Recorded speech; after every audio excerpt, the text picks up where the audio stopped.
During the public hearing on the budget, local firemen asked for an increase in pay over the proposed $400 a year base pay raise, the $180 increase in hazardous duty pay, and other benefits. President of the local firefighters union, Glenn Foshee, noted that firefighters in some other cities throughout the state are getting more money than Montgomery firefighters. He suggested that the city impose a 2-cent tax on lodging, which would add up to $260,000. That could mean a 1% across-the-board raise for all city employees. But Councilmember Alice Reynolds objected, saying Montgomery already has one of the highest taxes on lodging in the state, and hotel and motel owners recently polled are strongly opposed to any increase. When the budget came before the council for a vote, there were several attempts to amend the original proposal, but no attempt was made to further increase the employee salaries. The council finally approved the proposed budget by adding $22,000, with Community Action getting $13,000, the County Department of Pensions and Securities an additional $5,000, and the Alabama Commission on Aging $4,000 more. The additional $22,000 will come from a $39,000 surplus of available funds. Now that surplus will be reduced to a little over $17,000. Cassandra Taylor, WSFA TV News. Very serious mistakes, but our deepest fears are that this may be a ripoff. Train television preachers, but they expanded into politics and whatnot. Tens of thousands of people who have been hit with advertisements, and we don't know at this time exactly how many have signed up, but all of them who have sent in at least $130, plus businesses who have sent in an estimated $370, and they've gotten nothing back in return for this money. That adds up to literally millions of dollars that have been paid for this so-called unlimited long-distance service that does not work. On the beautiful University of Kentucky campus, Commonwealth Stadium, where the Kentucky Wildcats are hoping for a bounce-back year. A killer schedule last year gave them only 3 wins and 8 losses. On several occasions, Coach Fran Kersey reacted angrily and controversially over the officiating. And only recently, Governor John Y. Brown of Kentucky called for his resignation, later to apologize for his meddling. On that subject, Fran Kersey maintains a complete silence. I ain't gonna talk about that. Not a thing. All right, let's talk about football. All right, good. 40 guys on the junior class and a good freshman class. When can you put all this together? Can you put it together this year? Well, we're going to be young. I think that's been a problem at Kentucky for a long time. It's a depth problem, but we'll have at least 7 to 8 freshmen on our second team units, and probably in some cases on our first team unit.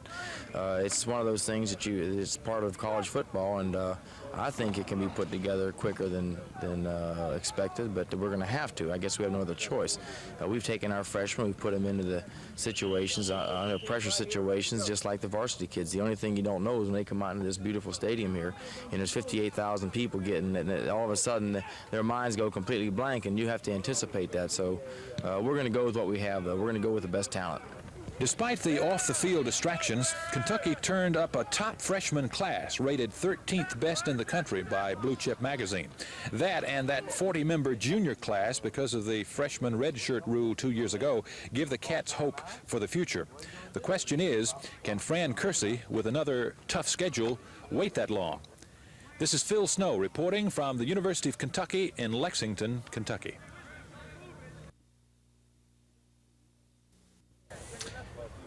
LSU and Jerry Stovall have a budding romance going. The freshman coach last year won 7 games and lost only 4. 4 of those games were very close games, won in the last minute, but victories nevertheless.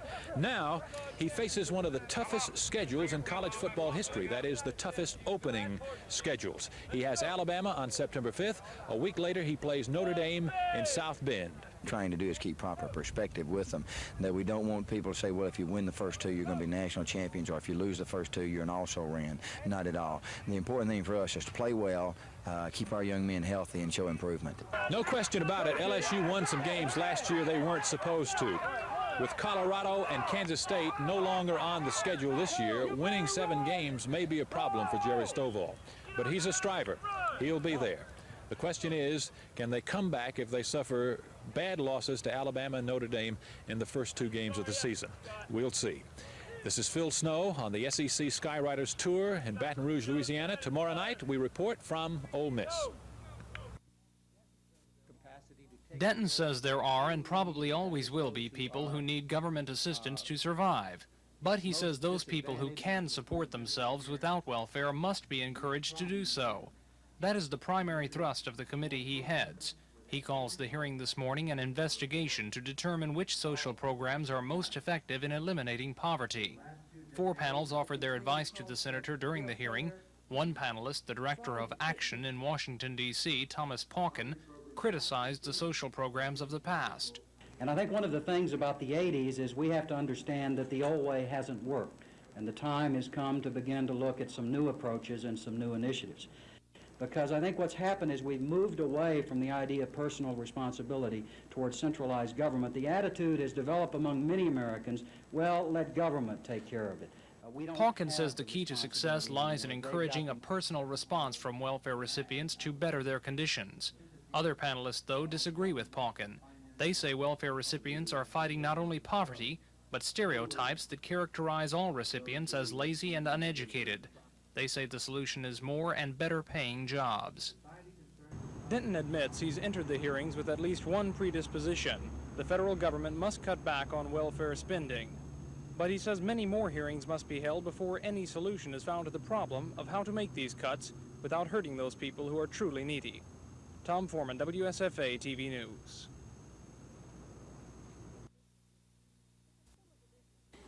The Consumer Division of the Attorney General's Office is expected to recommend a near $26 million increase for the telephone company, which is seeking a $147 million rate hike. The Attorney General's staff is also expected to recommend that the company be allowed to earn about 15% rate of return on equity rather than the 16% it's seeking. The Attorney General's final recommendation is about 3 times more than the first figure it suggested last month. That figure was a $7.4 million increase. The Public Service Commissioners will study the Attorney General's recommendation along with any findings from the Commission staff and will probably reach a decision early next week. If the telephone company doesn't agree with the Commission's rate decision, it can appeal the case to the state Supreme Court. Kim Davis, WSFA TV News.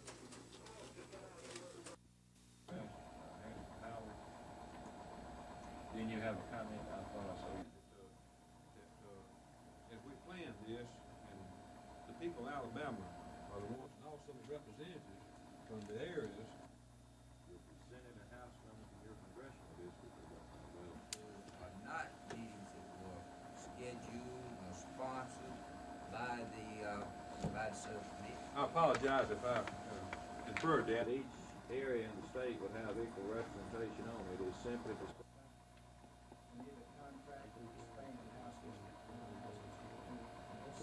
census tracts, and then you got blocks within the census tracts, and if you need 2 or 3 blocks out of a census tract.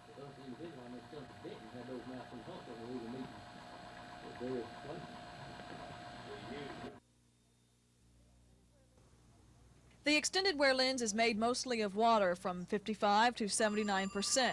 Regular soft lenses are only 38.6% water.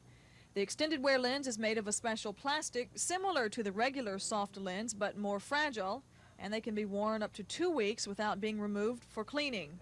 The major drawback, their short life expectancy.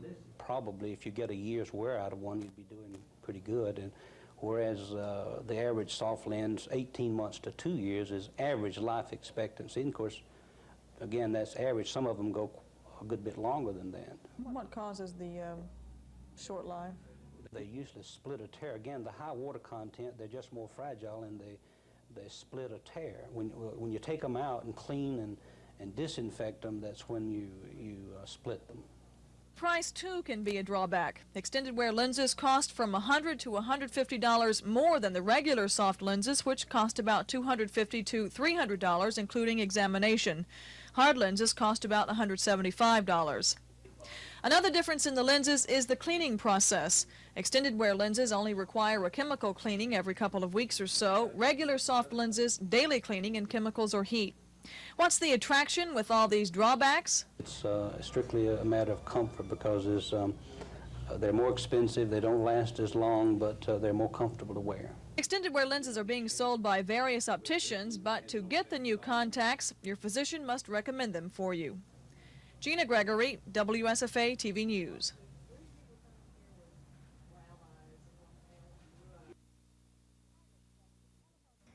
As expected, telephone company officials weren't totally pleased with the Attorney General's bottom line recommendation, but company spokesperson Todd Strange says the recommendation is a step in the right direction. That's a little bit higher than they were talking in terms of when we had our actual hearings. We're glad that they're moving in the upward direction. However, that would be substantially below what we would need to continue to provide telephone service to the citizens of the state of Alabama. The recommendation is based on the Attorney General's 6 witnesses presented during the 2.5-month-long hearing, where a total of 34 witnesses testified. Based on that testimony, the recommendation recognizes the need for the telephone company to receive an increase, but not nearly the magnitude of Bell's current proposal. Now it's up to the Commission to decide the case. Just how much more telephone bills will go up if an increase is granted isn't yet known. Sources close to Commission President Billy Joe Camp say he feels a $26 million recommendation by the Attorney General's office is too high. But sources say all 3 commissioners will study the final recommendation along with any findings from the PSC staff, and the commissioners will make their final ruling early next week. Kim Davis, WSFA TV News at the PSC.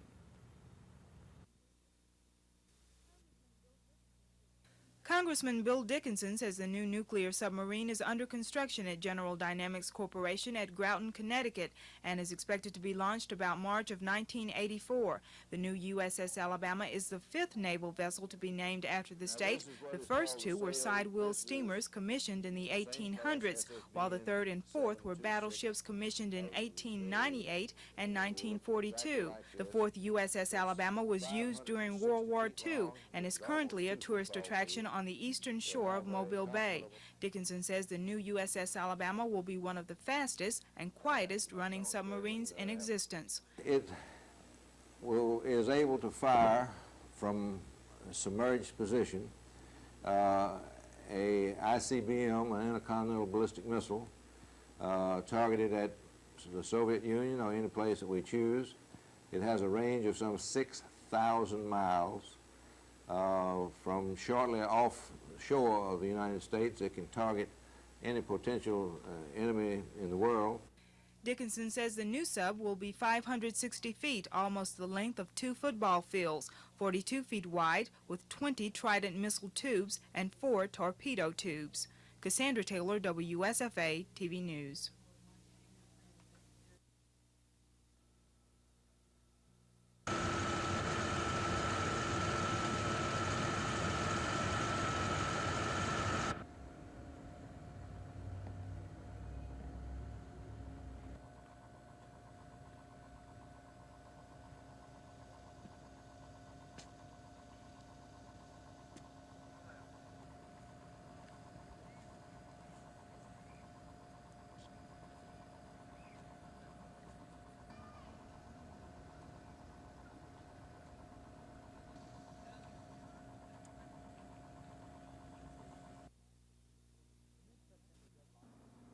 The mid-September deadline for the reapportionment plan must be met so it can be considered in the next legislative special session. This afternoon, Governor Fob James announced that session will come September 29th, a change from previous plans for a mid-September session to consider education reforms and what to do with the state's oil money. Following today's meeting of the Reapportionment Committee, Chairman Lister Hill Proctor says he thinks the deadline will push the committee to devise a plan. We're more or less under the gun now to come up with a plan, and I think the committee members understand that, and I'm hopeful that when we come back for our next meeting that we can start really developing the plan into a bill to introduce in the legislature. So we now have an understanding where we are and where we're going to be going and what kind of deadline we're going to be working on. Obviously, there are going to be some unhappy people because when you start redoing or redrafting the legislative lines, somebody's going to be hurt in it. Right now, it looks like the Jefferson County area is going to be the real problem area. Hill says since the last census, Alabama's total population grew 12.4%, compared to Jefferson County's population, which grew about 4%. That means Jefferson County may lose a seat in the House or Senate. But Hill says the usual conflicts between lawmakers from the Birmingham area can't be permitted to jeopardize development of a new plan. The Montgomery County delegation doesn't seem to be having any trouble redrawing its districts. Tom Foreman, WSFA TV News.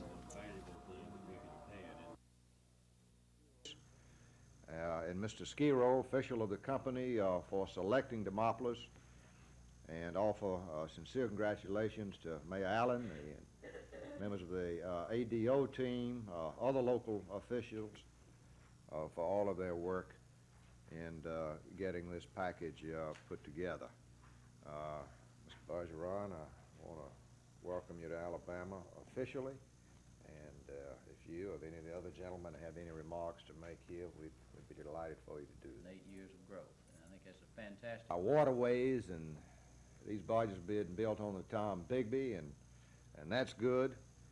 As you know, barges are made from steel.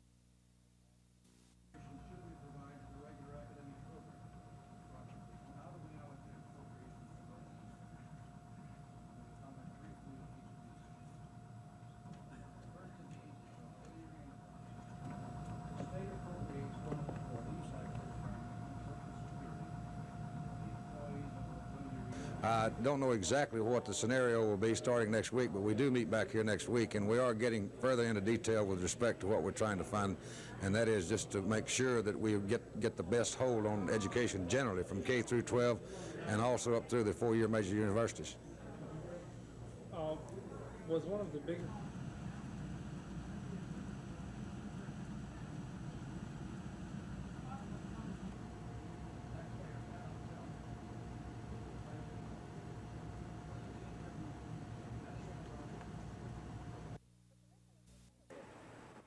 The commission is looking at 3 leading candidates. 2 are from out of state, but 1 is from the University of Alabama, and he's Dr. Joseph Sutton. Speculation has it that Sutton will be the man to fill the post. Although no official announcement has been made, our sources say that the commission voted to offer Sutton the executive director's job, that he's been notified about the vote, and has until August 31st to make a decision. Sutton has been at the University of Alabama since 1966 and has been at his current post since 1976. During his tenure, he's worked closely with the governor, the legislature, and commission. These are qualities outgoing Director John Porter says are important. They require an earned doctorate in a field of study. Equally importantly, or perhaps more importantly, they're requiring 10 years, I believe it's 10 years service in higher education, and 5 years, I think, in a senior administrative position, either in an institution or at a state agency of this type. Porter says the major stumbling block to the new director will be his mandatory approval by the legislature, one of the reasons Porter says he resigned. Gina Gregory, WSFA TV News.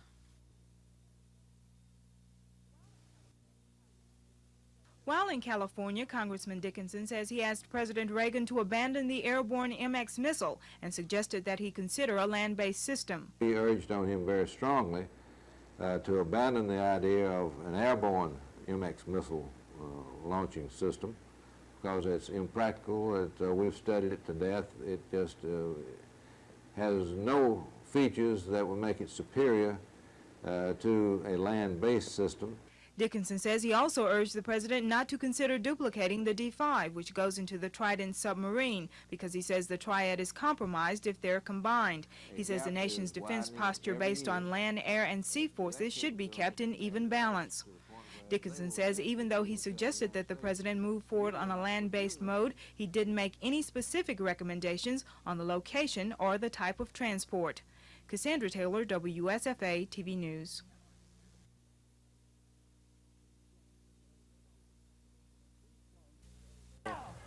Steve Sloan came to Ole Miss with impeccable credentials. The first move he made was to sign John Fourcade, at the time the most sought-after quarterback in the land. Ole Miss fans were ecstatic with visions of the annual treks to the Sugar Bowl as they did in the 50s and 60s. It just hasn't worked, though. Sloan's teams have lost more games each succeeding year. They were 5-6 that first year, 4-7 the next. Last year, 3-8. The offense has been good, averaging 24 points a game last year. The problem is defense. Well, it is some concern. We obviously hadn't been very good on defense. Hopefully we'll be improved. If if everybody's not hurt, I think we will be quite a bit improved. We got quite a few injuries defensively, muscle pulls and so forth. What changes have you made in your defensive strategy, alignment, whatever? Well, we're using a 4-3 alignment because we didn't have many down people. We had more linebackers than we had down people. We used that at Texas Tech 2 of the 3 years. That's the only major change that we've made, which is a major change. Mm-hmm. Steve, are you feeling any pressure from the Ole Miss fans? No, we had a 5-year plan, a 5-year contract, you know, so I say if we don't do well next year, we will have some heat. Mm-hmm. It's apparent the Rebels must show some improvement this year. The fact that they play 7 teams who went to bowl games last year won't make it any easier. Later tonight, we take a look at the Mississippi State Bulldogs on the SEC Skyriders Tour from Oxford, Mississippi. This is Phil Snow. Mississippi State, 9 wins and just 2 losses in the regular season last year. Then the trip to the Sun Bowl. Of course, included in those 9 wins, the big upset victory, 6-3 over Alabama. The most satisfying thing that's happened in Mississippi maybe since the Battle of Bull Run. Mississippi State is oozing with confidence, and, well, they should. They have most of their team back from last year. They know what it feels like to play the best and to beat the best. While he isn't coming out right and saying it, you have to know that Emory Bellard believes his team is ready to challenge for the conference championship. I think that our ball club is going to be competitive, and I think there's some rationale, if our people stay healthy, to think that you know, that we're going to compete for it. Of course, there are a lot of other teams in the same boat, and so it's going to be one of those real hard-fought races, as I see it. A lot of fine ball clubs. There's some really outstanding coaches in this conference that do a tremendous job, and they've built their programs up, and they're very strong. They're good year after year, and so consequently you have a lot of competition in it, and it should be a heck of a conference race, I think. Emory Bellard has accomplished far more than anyone expected this early. He has won with offense in a league where you must win with defense. The reason for that is his offense. He believes in holding on to the football. You can't score if you don't have the ball. He now has quarterback John Bond, one of the best in the league, and the other personnel to correctly execute his offense, a variation of the wishbone, and he has convinced them that executed correctly, the offense will win ball games. Mississippi State is a contender for the Southeastern Conference Championship. Tomorrow night, we report on Alabama. At Starkville, Mississippi, on the SEC Skyriders Tour, this is Phil Snow. Well, the November 4th thing will be a public hearing where anybody that wants to can come and say whatever they want to. Will it be a working session before?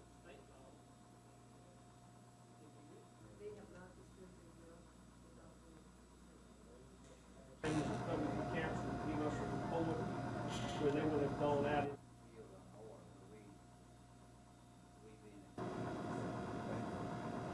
Clean it up. There might be some new stuff that you might like to add to make you more. We got to remember that we're under a federal court order, and if we start cutting services, we've got to go back to the federal courts and ask them to approve. At this time, we're looking at a lot of different possibilities. We may have to cut out some of the D&E Center. We may have to cut out some group homes. We may have to cut in areas where we don't want to cut.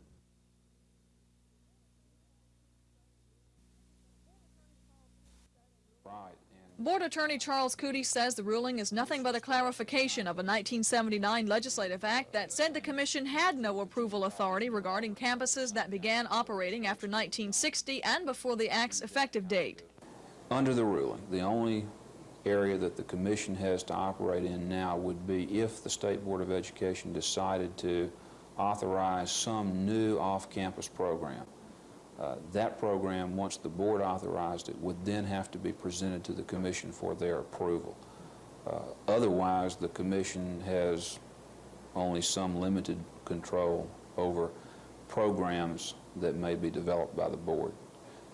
The commission, in my judgment, has no control at this point over existing programs.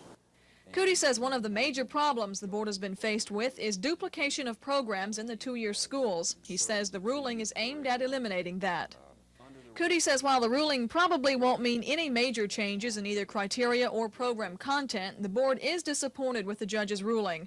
But he says they plan to cooperate fully with the commission. Dr. John Porter, the outgoing executive director of AIC, says the commission is giving the board a transition period to bring the programs up to the commission's standards before the commission takes any action. Gina Gregory, WSFA TV News. This is 3 broad programs of social service, food stamps, aid dependent. I'll let her tell you about it. In Congress.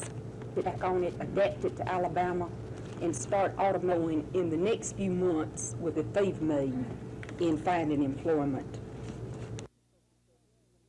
We're at a turning point for social services in America. And right today, we're establishing the new direction for the nation. I think the cry of the people has mandated change. The laws that recently passed impact every area. They'll impact on food stamps, they'll impact on our age-dependent children, and on our social services. And all of these are to be implemented October 1, which gives us a big, big job to do in the few weeks that we have remaining in this year. You've got personnel that are manually computing all of it. In each county of Alabama, a department of pensions and security. Throughout the state and well, there's a big difference there, certainly, in that they would be more adapted to fitting in with the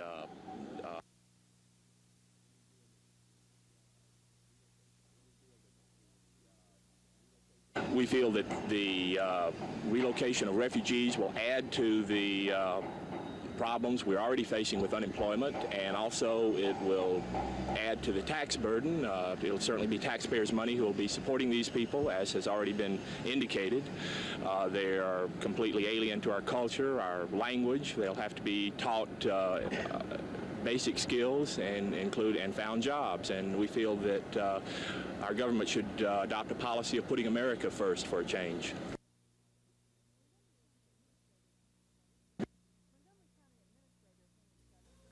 Montgomery County Administrator Henry Sudduth says the commissioners hope to have some type of mosquito program, despite the fact that countywide mosquito control won't be provided anymore. The health department had to discontinue service because it couldn't afford to update the current mosquito control system with the amount of money currently provided by the city and county. So now the city will take over the mosquito business, but will only provide service within the city limits. When this happens, parts of the county will go unprotected. Sudduth says the county commissioners have been invited to discuss the possibility of the city spraying for mosquitoes in the county as well. Earlier, representatives from Mayor Farmer's office said the city wouldn't be interested in controlling mosquitoes outside the city limits, but Sudduth says a meeting will probably take place next week. If the situation with the city falls through, Sudduth says the commission will discuss the possibility of going into the mosquito business on its own, but says that would be a costly endeavor. Cassandra Taylor, WSFA TV News. The young woman's body was discovered in this boarded-up apartment building. Police were called to the scene by relatives. Corporal D.K. Welch of the Montgomery Police Department is investigating the case. It was just prior to 8 o'clock yesterday. We received a call to the Smiley Court area. It seems a relative of the deceased black female had learned from Michael Knight that her daughter was possibly dead and at an address in the 4000 block of Marlin Street. We responded to that address. We did find the body of Ernestine Davis, a 22-year-old black female. She was in an upstairs hallway. She was transported to the city morgue where an autopsy was performed by Dr. Gilchrist. He determined the cause of death to be asphyxiation due to strangulation. Corporal Welch says Michael Knight, an acquaintance of the victim, was questioned and arrested following an investigation. Officer Welch says Knight had no permanent address but had been staying in Smiley Court. Knight is currently being held in city jail without bond. Dan Black, WSFA TV News. The indictment alleges that Riddle conspired with Harold Wood and Robert Phillips to defraud Autauga County by rigging bids so that Phillips Supply Company of Gadsden would get contracts with the Autauga County Board of Education for school equipment, school supplies. The indictment charges that the co-conspirators solicited fictitious bids from fictitious companies and also solicited complimentary bids from other companies in order for Phillips to get the contracts.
Last stop on the tour, the most important one for the out-of-state Skyriders.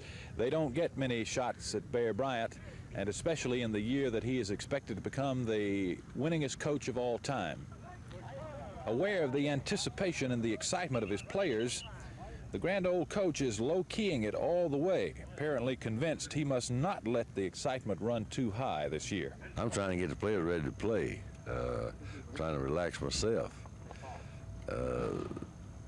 I don't think a player can go out there all tight and you're going to be tight unless you have confidence. You're not going to have confidence unless you prove to yourself that you can do something, you can play, you can beat the other guy. Just a good example is if you and I are playing golf. I don't have any confidence. I'll be up there, trying to guide it and so forth, where you be relaxed and you know you can hit it down the fairway, and then that's the same way with football. And when you go into the game, I hope they have enough confidence to believe that they can do what they're supposed to do and compete and do the best they can. If that's good enough, okay. If it's not, okay. Well, this year's trip around the SEC has reinforced our belief that the rest of the league is fast closing the gap between themselves and Alabama. Mississippi State, Florida, LSU, and Georgia appear capable of playing with Alabama this year. Of course, of that four, Alabama only has Mississippi State and LSU on its schedule. Tennessee and Ole Miss are improved, and dark horse stumbling blocks on the schedule. And of course, we're all aware of that one at the end of the year. But any way you look at it, the most exciting, most publicized, most documented year in the history of Alabama football is about to begin. This concludes our trip around the SEC. Now we hope you'll join us next week for our annual SEC preview, when we will review each of the schools and give the Skyriders' predicted order of finish. Join us for that. From Tuscaloosa on the SEC Skyriders Tour, this is Phil Snow reporting.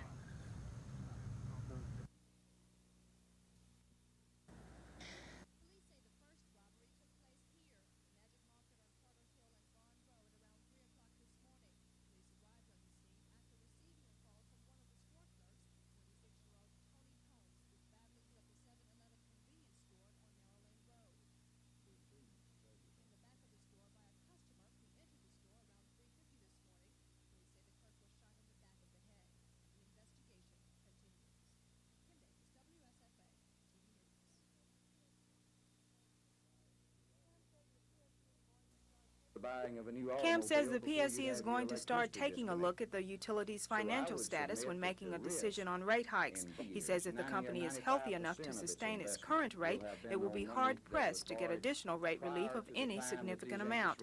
Camp says during rate hearings, he continually hears the comment that utilities are due anywhere from 14 to 18% rate of return on its investment. But I would submit to you that every business that operates in the free enterprise system cannot suddenly remark and reprice its merchandise or its goods that it's manufacturing because the interest rate goes up.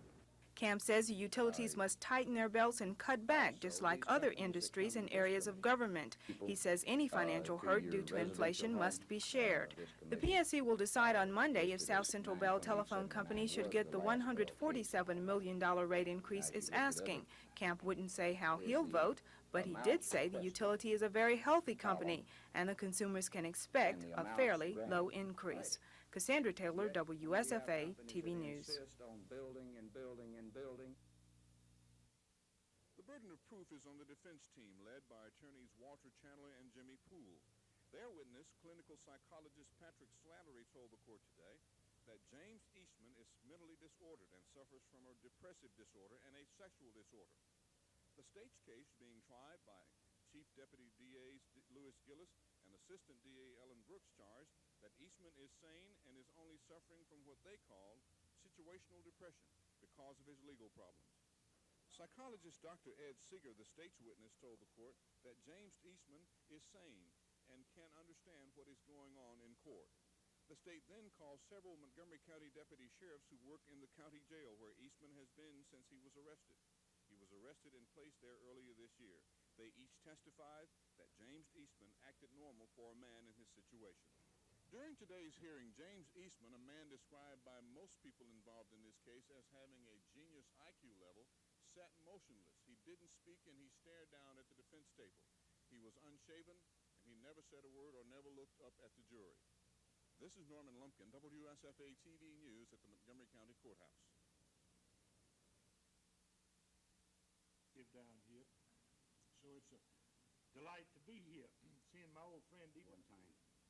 I never knew how he spelled with an I or.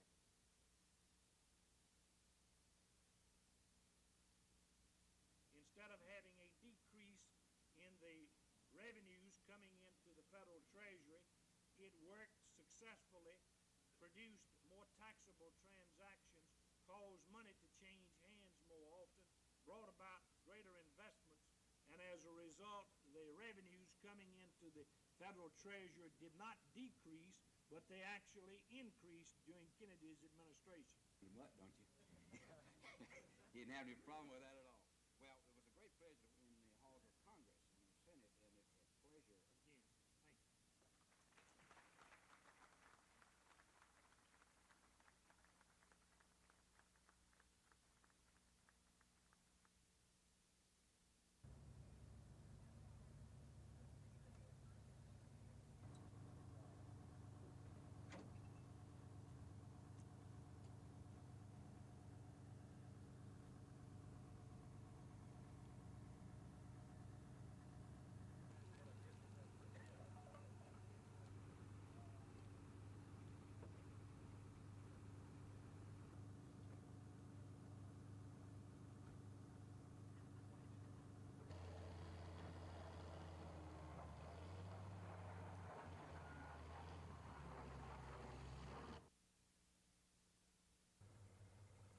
Governor James agreed to a September 1st deadline to have all state inmates out of overcrowded county jails.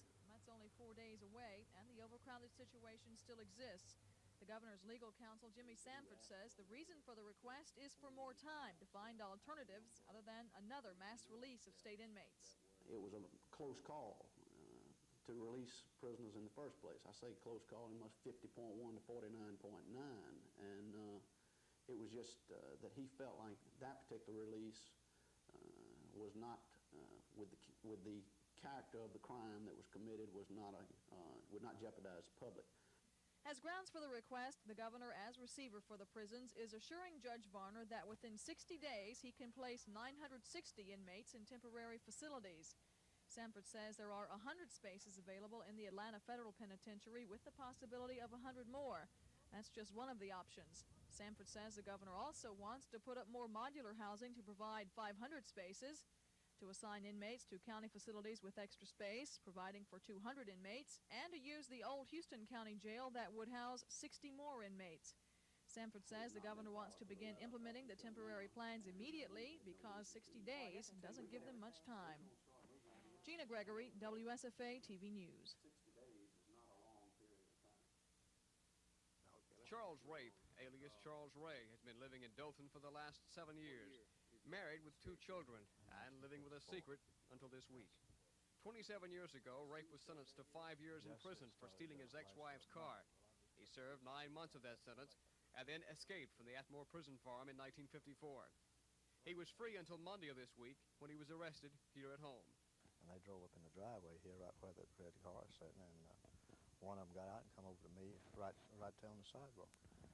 And he asked me, he said, you Charlie Ray? And I said, yes, sir. And he says, better known as Charlie Rape, escaped from Atmore Penitentiary 27 years ago. I said, yes, sir. He said, well, I've got a warrant for your arrest. Rape's wife, Sarah, gives him her full support. They have 2 sons, ages 7 and 9, who they did not want to appear on camera. Sarah says the children understand what their father has done. They have accepted it just fine. It doesn't seem to have bothered them at all. They're pretty understanding little boys, and they love their father dearly. Whether or not Rape will serve any more time is up to the Pardons and Parole Board. Acting Prison Commissioner Joe Hopper is optimistic for Rape. Based on the record that he has established and his reputation in the community, I would say that his chances of parole are good. As far as Charles Rape is concerned, he says he's glad he was caught. Well, I know that I've done the wrong thing, and you know that I've done the wrong thing. But yet and still, if a lot of times, you know, you do the wrong thing when you know you're doing the wrong thing. It's just human nature. Rape's employer for the past several years says this hasn't changed his opinion of Rape. Would you have, if someone had told you that he was an escaped convict, would you have believed him? No. Like I said, he's laughed what I thought of. As far as Charles and Sarah are concerned, they would just as soon forget about the past and get on with the future, because they say that's really all that counts. From Dothan, Dan Black, WSFA TV News. The 2 men are 28-year-old Edward Lewis Pringle of 145 West South Boulevard and 31-year-old William Bush of 4200 B. Smiley Court. Both have been charged with 2 counts of first-degree murder, 2 counts of first-degree robbery, and 1 count of assault with intent to murder, and both are in jail without bond. On July 26, a night clerk at the 7-Eleven on Narrow Lane Road, Thomas Andrew Adams, was shot in the head and killed. About 45 minutes earlier, Larry Dominguez, a night clerk at the Magic Market on Carter Hill Road, was also shot and killed during an apparent robbery attempt. A visitor at the Magic Market, Tony Holmes, was shot in the neck, but he survived the wound. Mayor Farmer says the 2 arrests are a result of the combined efforts by the entire Montgomery Police Department, especially the Investigative Division, the Pensacola Police Department, and area residents. This case would not have been broken without citizen help. This is what we have been stressing for years now, that if we have citizen involvement, we can help solve a lot of crimes. In another incident, Police Chief Charles Swindle says a Montgomery man has been charged with the beating death of a 20-month-old baby boy. Chief Swindle says 21-year-old David Phelps continually beat his stepchild over a period of weeks. He says those beatings ended in the child's death.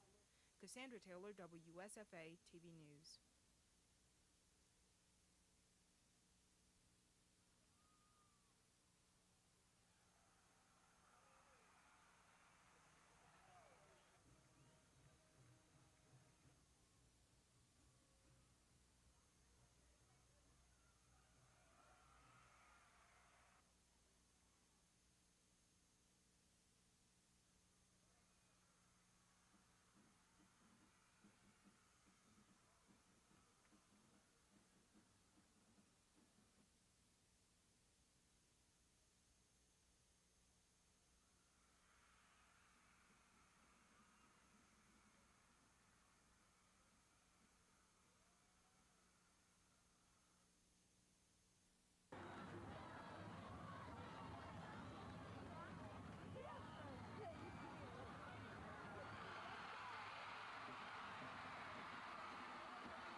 Mr. Frazier, in the time you've been with the Personnel Department, what do you feel are some of the major accomplishments that have been made? Well, I would say one is the fact that the system has been able to adjust to manage a number of employees that's about 5 times what it was when the law was originally passed. I think that's a real accomplishment, and it also indicates that the original legislation was very soundly drawn. Some of the other accomplishments have probably arisen out of things that you would consider negative to start with, such as having to meet requirements of federal court orders with respect to hiring practices and with respect to development of written tests. I'm really rather proud of the way the whole state, not only this department, but the whole state has reacted to those and has tried very faithfully to carry out what the courts have said we should do. And as a consequence, we have a very substantial number of excellent minority employees, which we didn't have to any extent 15 years ago. So that's a good result. Okay. Well, there obviously have been quite a number of accomplishments, but you can't go along all this many years without having a lot of problems too. What are some of those, the major ones that you faced? Well, the things I've just mentioned could also be considered problems that we had to face, and meeting them were accomplishments. Some of the major current problems that I'm sorry to have to leave in somebody else's hand really without solving them are the need for some capability to respond to requests for hearings in cases where employees are dismissed.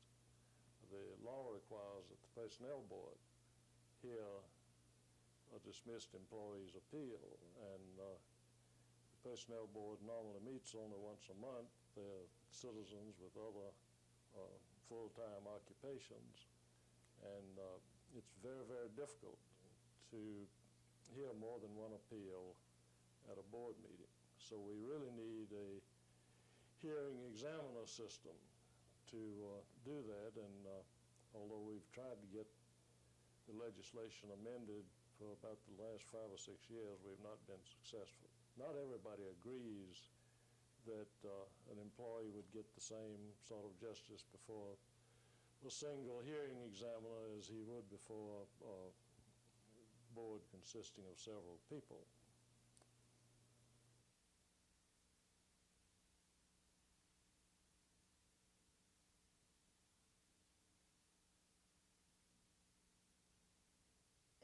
Time of the summer when produce suppliers begin selling the last of the summer crop and start preparing for the fall produce, which should be hitting the stands within the next 2 weeks. Suppliers aren't quite as busy these days now that school has started and the vacation season is tapering off, which means fewer and fewer tourists are stopping in, buying up to, in some cases, $30 worth of fruits and vegetables.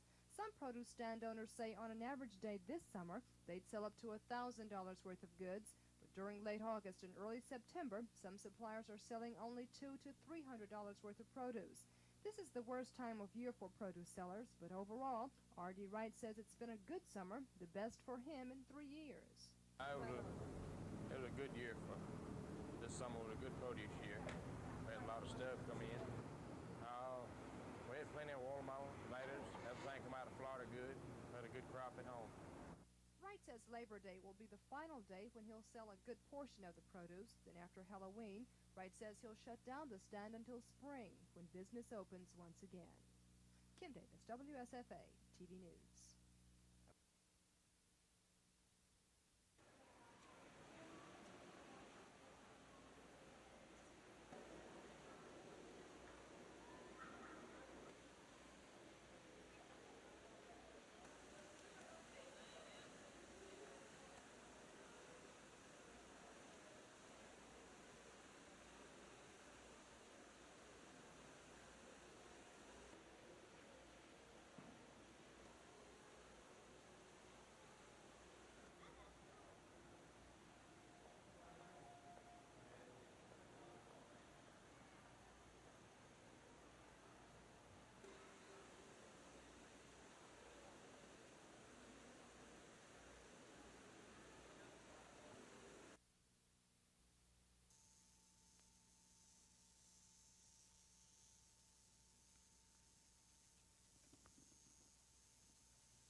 or we feel the United States government should put the interest of American citizens first rather than trying to solve everybody else's problems. But the Klan's traditionally been very anti-communistic, true? Absolutely, and we feel that these refugees, if indeed they are anti-communist, instead of being brought to this country, should be a place for them should be established in Asia, where they should be provided with training and equipment to go back and take back their own country, rather than simply bringing everybody to this country who's fleeing from communism. That's ultimately going to destroy this country, and at that time we're not going to be in a position to extend humanitarian aid to anyone or to protect anyone militarily.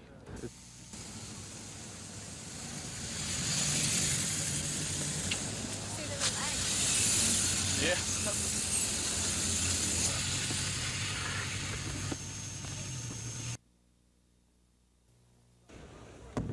Smith started the record-breaking attempt last Friday night. Since then, he's bowled 148 games and rolled the ball down the lane 13,335 times at last count.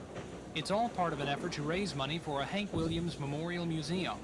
Last April, a group of Hank Williams fans organized themselves to build a memorial museum to the country singer, and they hope to make as much as $2,000 from the bowl-a-thon. They say people who come into the alley to bowl can contribute half of their bowling fee to the museum just by saying, "I'd like to bowl for Hank."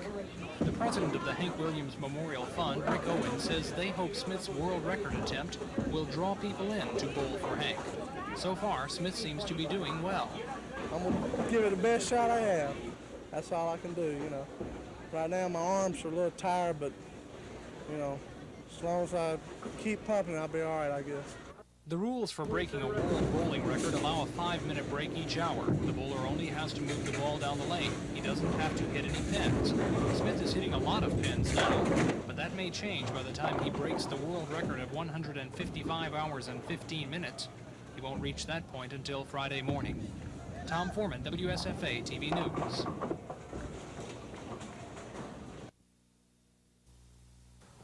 When did the cast come off, Johnny? Well, I got it off today around lunchtime. I sort of convinced the doctor it's time to take it off, and he agreed. He said it was 3 weeks, and we took it off today, and he said try to throw, and I've been trying to do a few things with it today, but I still have some pain in my hand. You want to play in the Dome, I would imagine that. Can you play in the Dome?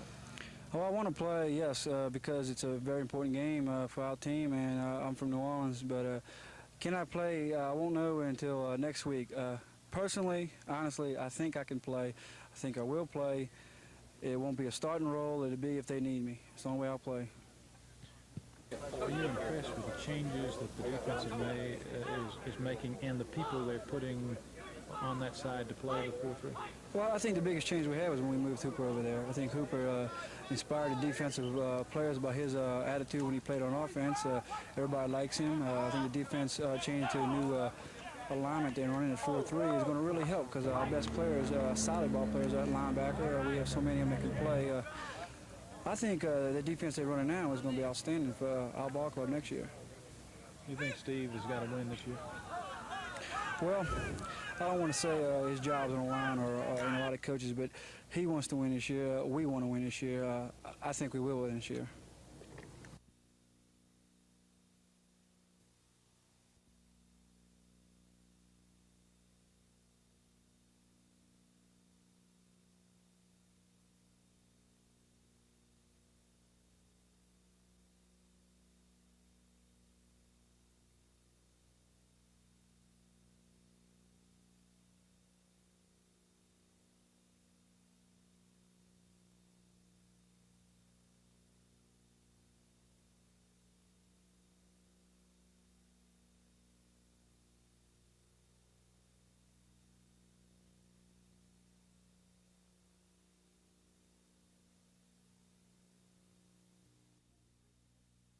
When the three commissioners cast their vote tomorrow, it probably won't be for the full $147 million Bell is seeking. Instead, the commission is favoring a fairly low increase because they say the telephone company is in good financial shape, and based on the evidence presented in the 2.5-month-long case, they haven't been convinced that Bell needs quite that much more of an annual increase. The The commission is expected to grant Bell less than half of the record amount and possibly less than a fourth. The Attorney General's utility staff has recommended that Bell receive a $26 million increase, but sources say Commission President Billy Joe Camp feels that recommendation is a bit too high. But if the telephone company is allowed to collect the full amount, basic telephone service for its Bell customers would increase by $7.30 a month, and non-subscribers would pay $5.80 more. In filing for the annual increase, the telephone company says it's fallen victim to inflation, competition, and changes in the telecommunications industry. Kim Davis, WSFA, TV News. Not every preacher gets a standing ovation when he steps into the pulpit, but then not every preacher is T.L. Osborne, the man who says he's performed more miracles than any other man now alive. Osborne says he started preaching when he was 15 years old, and he's been doing so ever since. Today, he's in Montgomery at the First Assembly of God on Bell Road, where he's telling people to feel good about themselves and about miracles. He tells stories of years as a missionary in Africa and India, preaching, performing, and witnessing miracles. Blind men seeing, lame men walking.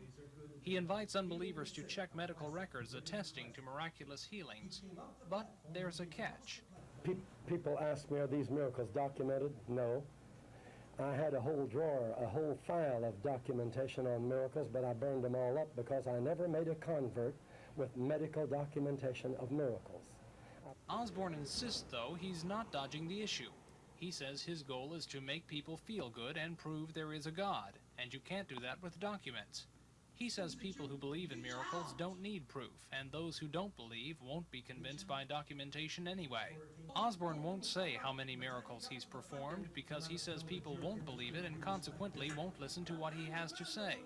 But he says the miracles are real, and he says they're nice because they help people stop hurting and prosper. Tom Foreman, WSFA TV News. T.L. Osborne says he started preaching when he was 15 years old. Since then, he's traveled all over the world, preaching, performing, and witnessing miracles.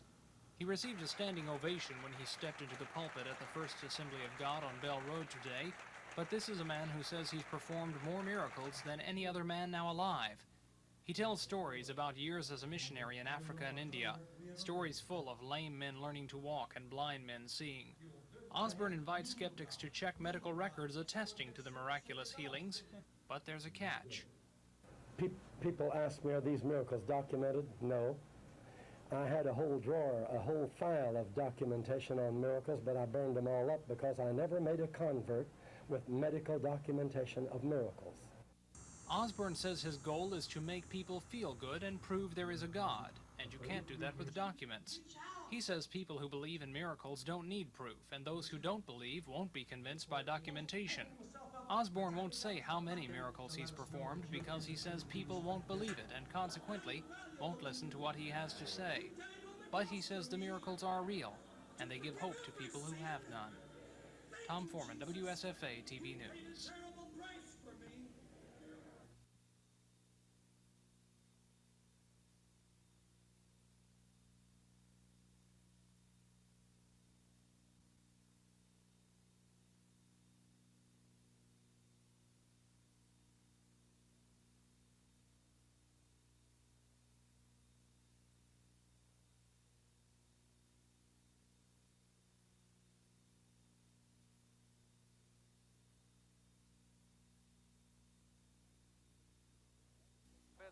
Ken Stabler leading the Oakland Raiders to the Super Bowl championship in 1977. Since then, Stabler has been the most accurate passer in pro football, so valuable that the Houston Oilers this week brought him out of retirement with a 2-year contract valued at $800,000, even though Stabler is 35 years old. But over the past 5 years, Stabler has been the subject of federal investigations, focusing on his continuing association with Nicholas Dudich, a convicted gambler from Perth Amboy, New Jersey. Dudich has been arrested 7 times and convicted twice of bookmaking, large-scale bookmaking.